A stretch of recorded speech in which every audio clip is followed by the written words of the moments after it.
Hello दोस्तों, तो आज हम एक्सप्लेन करने वाले हैं एक्शन एम्पायर के 7वें एपिसोड को। तो एपिसोड की शुरुआत होते ही हमें केसर और लिली को लड़ते हुए दिखाया जाता है। वहाँ सैंडोरा भी लिली के साथ केसर से लड़ाई कर रही होती है, लेकिन केसर बड़ी आसानी से इन दोनों के अटैक से बच रहा होता है। वहाँ कैप्टन और मंकी भी छिपकर इनकी लड़ाई को देख रहे होते हैं। तो कैप्टन केसर को देखकर कहता है कि इसने ही लैनो एम्पायर को तबाह किया होगा। फिर अगले ही सीन में हमें जुन को दिखाया जाता है, जो इन सभी की लड़ाई को अंदर से देख रहा होता है। वहाँ पाओ जुन से कहती है, मुझे लगता है कि इस व्यक्ति को लिली और सैंडोरा के बारे में पता है। जहाँ पर जुन इस बात को सुनकर हैरान हो जाता है। फिर वहाँ पर डिंगडोंग कहती है, शुक्र है कि ये व्यक्ति मेरे पीछे नहीं पड़ा हुआ है। जहाँ पर जुन इस बात को सुनकर हैरान हो जाता है। फिर जुन पाओ से केसर को स्कैन करने के लिए कहता है, जहाँ पर पाओ केसर को स्कैन करके जुन को दिखाती है।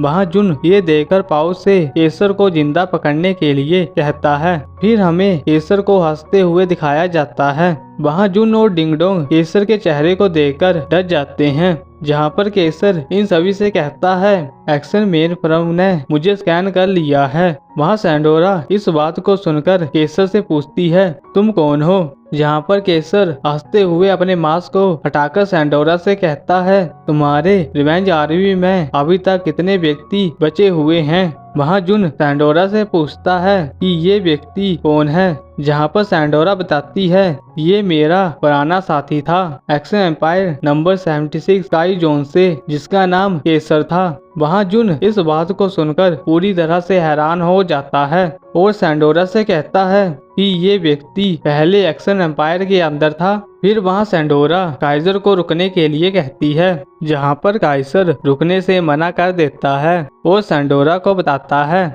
ये मेरी पावर है। फिर वहाँ पर लिली केसर के ऊपर अटैक कर देती है। जहाँ पर केसर लिली से कहता है, तुम अभी तक एक्शन एम्पायर की वफादार हो, क्या तुम भूल गई कि एम्पायर ने तुम्हारे साथ क्या किया था?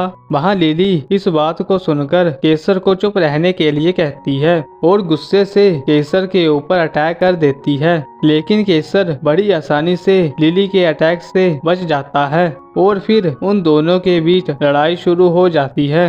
वहाँ लिली केसर को मारने की कोशिश करती है, लेकिन वो केसर को नहीं मार पाती है। फिर हमें कैप्टन और मंकी को दिखाया जाता है, जो दोनों इस लड़ाई को देख रहे होते हैं। वहाँ मंकी कैप्टन से कहता है, ये लड़की पक्का एम्पायर को तबाह करने वाले व्यक्ति को मारेगी और इस दुनिया को बचाएगी। जहाँ पर कैप्टन रोते हुए कहता है, मैं बहुत खुश हूँ कि मुझे इस तरह की लड़ाई को देखने का मौका मिला। वहाँ मंकी ये देखकर कहता है, कैप्टन मुझे पता नहीं था कि आप इस तरह के व्यक्ति हैं। फिर कैप्टन मंकी को अपने साथ इनकी हेल्प करने के लिए ले जाता है। वहाँ जैसे ही ये दोनों आगे जाते हैं तो इनके सामने से एक अटैक होता है, जहाँ पर ये दोनों व्यक्ति उस अटैक को देखकर डर जाते हैं और वहीं पर रुक जाते हैं। वहाँ मंकी कैप्टन को वापस चलने के लिए कहता है और फिर ये दोनों व्यक्ति वापस से एक पत्थर में जाकर छिप जाते हैं। फिर दोबारा से हमें लिली और केसर को लड़ते हुए दिखाया जाता है। वहाँ जुन इस लड़ाई को देखकर कहता है, केसर को कैसे कुछ नहीं हो रहा? जहाँ पर सैंडोरा कहती है, क्योंकि उसकी कोई भी वीकनेस नहीं है और अगर हम उसकी सोचने वाले कोर को ढूंढ लेते हैं तो शायद हम उसे हरा सकते हैं। वहाँ जुन इस बात को सुनकर हैरान हो जाता है और सैंडोरा से कहता है, क्या उसका दिमाग उसके सर के अंदर नहीं है? जहाँ पर सैंडोरा कहती है, एक्शन एम्पायर के स्टूडेंट्स का थिंकिंग कोर बॉडी के किसी और जगह पर होता है और हम उसे जल्दी से ढूंढेंगे। फिर अगले सीन में हमें केसर को दिखाया जाता है, जो बड़ी आसानी से लिली को मारकर नीचे गिरा देता है। फिर वहाँ सैंडोरा अपनी पावर का यूज करके केसर को पकड़ लेती है और उसके कोर को भी ढूंढ लेती है। तभी वहाँ पर लिली उस कोर वाली जगह पर अपनी स्वॉर्ड से अटैक करती है लेकिन केसर हंसते हुए कहता है ये तुम्हें फंसाने के लिए मेरी एक ट्रिक थी। वहाँ सैंडोरा और लिली ये दोनों इस बात को सुनकर हैरान हो जाते हैं। फिर केसर अपनी पावर का यूज करके इन दोनों को एक गोले के अंदर फंसा देता है। वहाँ हमें जुन को दिखाया जाता है जो पाओ से कह रहा होता है कि मुझे इनकी हेल्प करने के लिए बाहर भेजो, लेकिन पाओ उसे बाहर भेजने से मना कर देती है।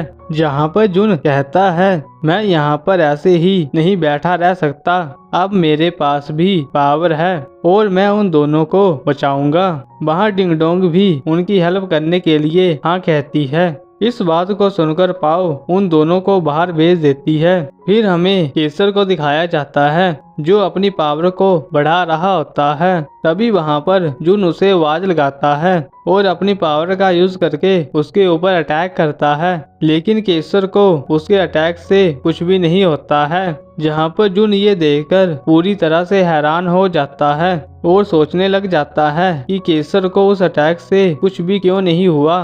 फिर वहाँ केसर अपनी पावर का यूज करके जुन के ऊपर अटैक करता है, लेकिन तभी वहाँ पर डिंग डोंग अपनी पावर का यूज करती है और जुन को बचा लेती है। पर केसर डिंग डोंग को भी मारकर पीछे कर देता है और उससे कहने लग जाता है क्या मैं तुम्हें मार दूं? फिर केसर जुन के ऊपर अटैक करता है और उसे गले से उठा लेता है। जहाँ पर डिंग डोंग ये देखकर जुन की हेल्प करने के लिए आती है, लेकिन वो केसर के चेहरे को देखकर वहाँ से भाग जाती है। फिर केसर जैसे ही जुन को मारने वाला होता है तभी वहाँ पर जुन की एक नई पावर एक्टिवेट हो जाती है, जिससे जुन अपनी पावर का यूज करके केसर के ऊपर अटैक करता है। वहाँ केसर को इस अटैक से बहुत दर्द होता है और वो जोर जोर से चिल्लाने लग जाता है। वहाँ जुन इस अटैक को करने के बाद वहीं पर बेहोश हो जाता है। फिर दूसरी तरफ हमें लिली को दिखाया जाता है जो केसर के इस अटैक को तोड़ देती है और फिर केसर के ऊपर अटैक करने लग जाती है। वहाँ लिली केसर के ऊपर अटैक करने के बाद सैंडोरा को छुड़ाने वाली होती है,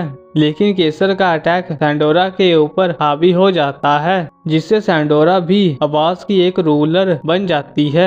जहाँ पर केसर ये देखकर बहुत खुश हो जाता है, लेकिन सैंडोरा अपने आप को कंट्रोल करके केसर के ऊपर अटैक करती है। जहाँ पर केसर हंसते हुए कहता है तुम मुझे आवाज की पावर से नहीं मार सकती हो क्योंकि ये मेरा एक क्लोन है। इतना कहकर केसर अपनी बड़ी पावर को एक्टिवेट कर देता है, जिससे वहाँ पर एक बड़ा सा धमाका होता है। वहाँ सैंडोरा जुन को अपनी पावर से बचा लेती है। फिर हमें बेस की शील्ड को दिखाया जाता है जो इस धमाके की वजह से टूट जाती है, लेकिन तभी वहाँ पर शिकारो आ जाता है जो अपनी पावर का यूज करके इस बेस को बचा लेता है। फिर पाओ शिकारो को बताती है कि मास्टर अभी भी बाहर हैं। वहाँ शिकारो इस बात को सुनकर हैरान हो जाता है और जुन को ढूंढने के लिए चला जाता है। फिर अगले ही सीन में हमें सैंडोरा और जुन को दिखाया जाता है जो दोनों इस अटैक से बच चुके होते हैं। वह जुन उठते ही सैंडोरा से पूछता है क्या हम जीत गए? जहाँ पर सैंडोरा कहती है वो बस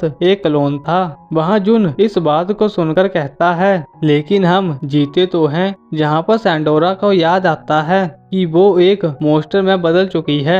वहाँ जुन सैंडोरा के हाथ को पकड़कर कहता है मुझे उससे कोई फर्क नहीं पड़ता, तुम मेरे लिए अब भी सैंडोरा हो। जहाँ पर सैंडोरा कहती है अगर कोई भी व्यक्ति आवाज से एक बार इन्फेक्टेड हो जाता है तो वो एक अलग तरह सा व्यक्ति बन जाता है। वहाँ जुन इस बात को सुनकर सैंडोरा को शांत करता है और उससे कहता है किसी की हेल्प करना एक नॉर्मल बात है और तुम तो मेरी मेंटर भी हो। जहाँ पर सैंडोरा इन सभी बातों को सुनकर जुन के हाथ को पकड़कर उसको शुक्रिया कहती है। फिर दूसरी तरफ हमें लिली को दिखाया जाता है जिसे इन सभी मोस्टर को मरा हुआ देखकर एक फ्लैशबैक याद आती है। फिर अगले सीन में हमें कैप्टन और मंकी को दिखाया जाता है जो भागकर लिली के पास आते हैं और उसकी तारीफ करने लग जाते हैं। वहाँ लिली इन सभी बातों को सुनकर हैरान हो जाती है। फिर दूसरी तरफ हमें सैंडोरा को दिखाया जाता है जो जुन से कहती है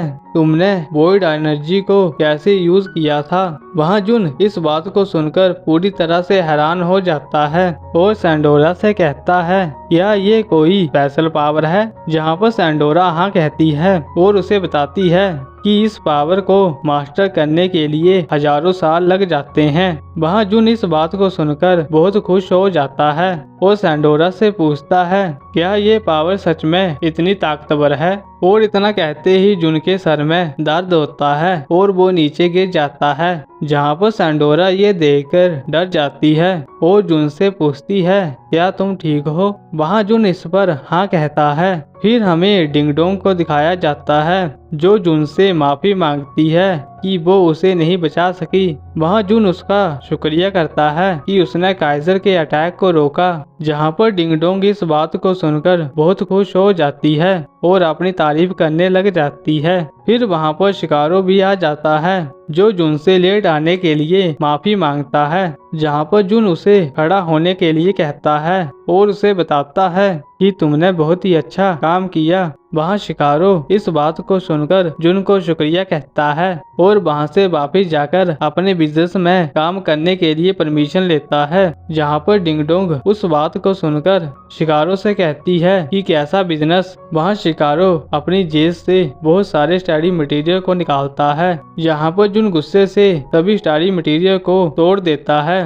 और शिकारो को उसे दोबारा से बेचने से मना करता है। फिर जुन वहीं पर ही बेहोश हो जाता है, जहाँ पर ये सभी लोग जुन को बेहोश होता हुआ देखकर घबरा जाते हैं और यहाँ पर इस एपिसोड की एंडिंग हो जाती है।